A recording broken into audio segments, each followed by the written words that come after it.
Dominique Chuffard, SNCF Développement. Nous, on avait simplement envie aujourd'hui de vous montrer comment un territoire qui a envie de s'en sortir, à travers une convention qui a été signée avec l'État, la ville, l'agglo, a décidé de faire des choses. Et on axera forcément notre discours sur un écosystème qu'on a créé à Calais, qui est en train de se monter, qui fait beaucoup de buzz en ce moment. Voilà, c'est une belle histoire. Et nous, on appelle ça un truc de fou. Et on verra aussi la notion de rapidité d'exécution de votre système. Hein. OK. Il vous reste 6 secondes, parce que c'était 30 secondes pour vous deux. Voilà. John, 6 secondes. Allez vite. Bonjour, John Lewis. Je suis le PDG des accélérateurs de start-up. Il s'appelle Dojo, Dojo Boost à Paris, Dojo Book à Buc, Dojo Chanel à Calais. Et on a le partenaire avec SNCF Développement et Vivendi et la région de monter les boîtes, les start-up. Et c'est un endroit, on fait le système anglo-saxon, on parle.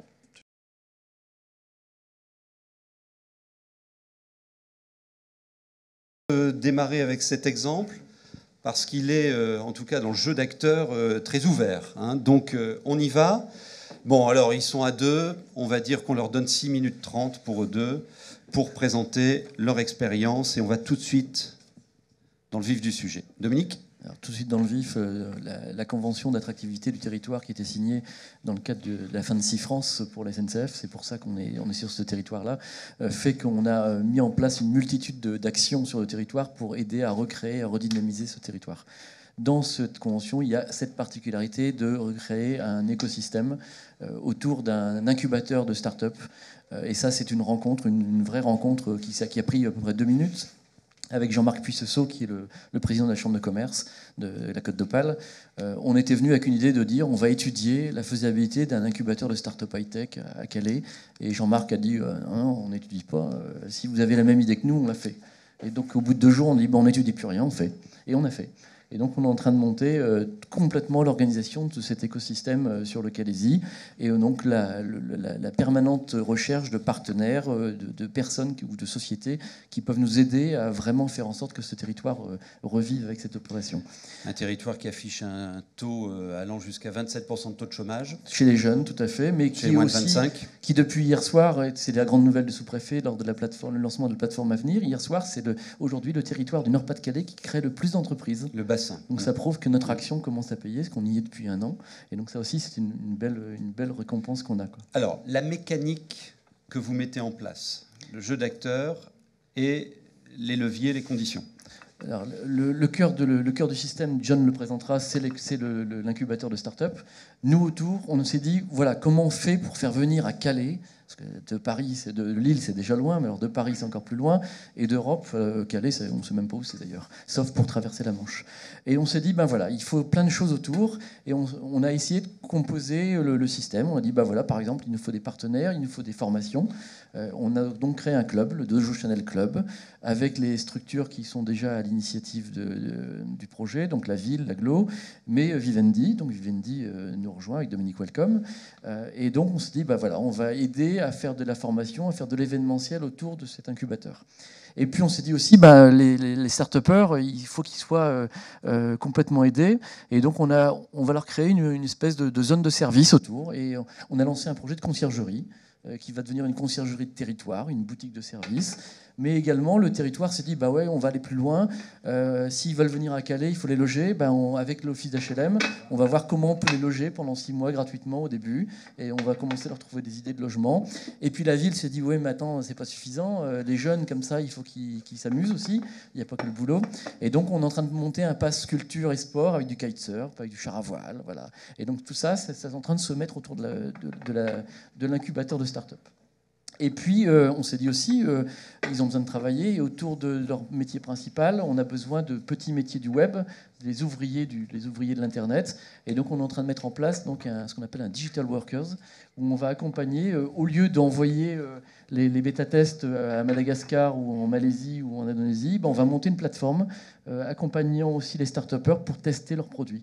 Et donc tout ça, ça se fait à Calais. Et l'idée du Digital Workers qu'on veut monter à Calais, c'est que ça intervienne bien sûr en priorité pour toute l'organisation de John sur les dojos, mais également pour d'autres, pourquoi pas d'autres. Alors c'est là où John entre dans le jeu. Prenez le micro et expliquez-nous sur cette plateforme. Okay. C'est un accélérateur, ce n'est pas un incubateur, c'est un peu différent. On accepte les boîtes. Peut-être c'est une idée sur papier, peut-être il y a 2-3 gens dans les équipes avec une bonne idée. Et on travaille beaucoup sur l'idée de client development. C'est un peu comme il a expliqué ce matin. Ce n'est pas le fournisseur, client-fournisseur. C'est on cherche les gens qui peut-être veulent quelque chose. On travaille avec les clients. C'est le client qui décide avec la boîte l'offre. Et ça marche très bien parce qu'un problème avec une startup, il n'a pas beaucoup d'argent, pas beaucoup de temps. Et ça court-circuit le processus et il fait quelque chose que les clients ont besoin vraiment. So, l'idée, ce n'est pas subvention. L'idée, ce n'est pas de lever des fonds. C'est de tout de suite avoir des clients. Avec les clients, on a des chiffres d'affaires. Avec chiffres d'affaires, on peut manger, c'est bien.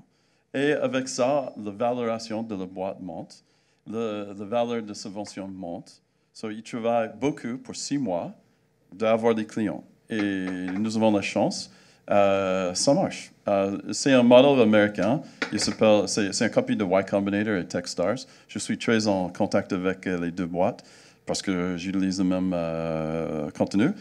Et il ne veut pas venir à Paris. Ça, c'est bien pour moi. Il donne tous les renseignements.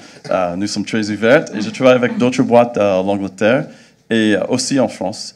Et l'idée, c'est d'assister les boîtes. Beaucoup, ils viennent, ils sont avec nous, gratuits. On fait un petit investissement. C'est assez de former la société et mange pâtes et pommes de terre.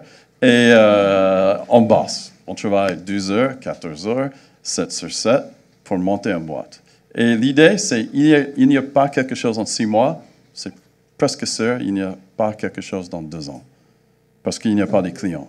So, à la fin de 6 mois, on discute. Peut-être c'est quelque chose qui est beaucoup de technologie, ça prend plus de temps. Peut-être on fait un autre 6 mois, mais normalement on dit, OK, il faut changer d'idée. Ça marche parce que... Combien d'exemples qui fonctionnent là aujourd'hui il y a sur la plateforme, 50, sur Calais? Il y a 50. À Calais, c'est tout nouveau. Il y a 3 qui accepté. Je commence à travailler. Je pense par septembre, il sera à peu près 10. Et normalement, je fais dans les groupes de 10 ou 12. Il y a déjà 50. Au début, nous avons pensé que le taux d'échec, c'est 50%.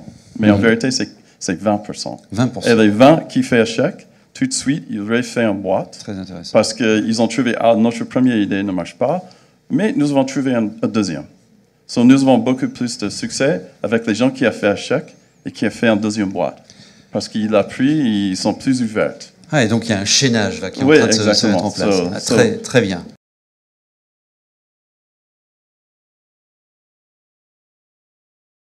Les clients sont tous dans la région? Les clients. Non, les clients sont partout dans le monde et c'est export. Parce que la taille de marché dans l'Amérique, c'est 30 fois la taille de France. La taille pour notre chose en numérique, c'est 12 fois à l'Angleterre. So, à Calais, c'est super parce qu'ils sont très proches à l'Angleterre. Et aussi, à Bruxelles, c'est plus grand que France aussi parce que c'est toutes les boîtes internationales qui ont leur maison mère de Europe à Bruxelles. OK. Une autre, toi et Béatrice aussi. Alors, oui. Vas-y. Alors, Mourad Oural, designer. Merci pour cette explication. J'ai une question, j'ai pas d'euros, mais j'aurais voulu acheter un projet. Est-ce que vous parlez d'high-tech en opposant à d'autres domaines ou alors c'est lié aux usages? OK, le système marche avec toutes les choses. Je préfère high-tech parce que le profit à la fin, c'est beaucoup plus. Parce qu'avec un peu d'investissement, on va avoir une croissance énorme. Mais on aussi fait des choses, j'ai oublié le nom exactement, c'est lissage brésilien pour les chevaux. Il fait des produits avec le matériel qui vient bio de Corse. D'accord. Ça marche avec tout. Une dernière intervention, Béatrice. Monsieur Vibo me disait quand est-ce qu'on donne les euros. Ça sera l'exercice final, hein, quand vous aurez une vue des 12 sujets. Béatrice. Attends, prends le micro. En France, on n'a pas la culture de l'échec. Est-ce que vous pensez que c'est bien là la clé du succès pour développer un projet tel que le vôtre? Et quelle différence vous faites par rapport aux autres pays dans lesquels vous vous développez? Oui, il y a de culture d'échec en France. C'est la culture de beaucoup de peur. Ils détestent l'échec parce qu'on a dit c'est raté, son vie est finie, c'est la fin. Et ça, c'est la chose, on donne beaucoup de support. Et ça, c'est notre premier problème, c'est peur d'échec. et qui on explique, pour 6 mois, c'est pas beaucoup, et on peut refaire quelque chose, et j'ai l'exemplaire maintenant qui est bien, mais le peu est assez. Hier soir, j'ai resté 2 heures avec les parents d'un entrepreneur qui me parlait, est-ce que c'est vrai, s'il fait ça, son vie est finie, est terminée, qu'est-ce qui se passe si ça ne marche pas, est-ce qu'il habite avec nous pour toute sa vie, oui, c'est un problème, mais ça change parce qu'il faut. Le taux de chômage pour les gens, c'est énorme. So, il n'a aucun choix que de faire. Très bien. Je vous présente... oui, vas-y. Nous, on utilise la culture du « et si ». Et si on y arrivait, et si on allait se lancer, voilà, et ça change tout.